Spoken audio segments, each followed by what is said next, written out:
In a groundbreaking development, brain tissue has been successfully created using human stem cells through 3D printing, potentially offering a path towards treating brain injuries.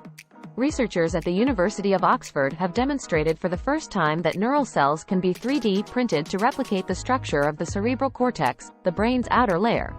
This achievement represents a significant advancement in neural tissue engineering. The technique involves the layer-by-layer fabrication of living tissue structures using specialized 3D printers, offering substantial potential in medicine and research. Until now, precise replication of the complex structure of the human brain with 3D printed stem cells was not possible. In this new breakthrough, a two-layered cortical tissue was successfully 3D printed using high-precision droplet printing technology.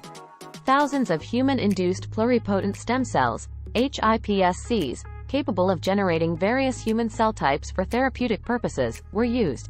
These cells were suspended in a solution to create two distinct bioinks, which were then utilized in the printing process to construct the two-layered brain structure. The engineered biological tissue was placed into mouse brain slices and demonstrated strong structural and functional integration with the surrounding host tissue. The signaling activity of the transplanted cells matched that of the host cells. The research team now aims to further enhance the droplet printing technology to create more complex and multi-layered cerebral cortex tissues.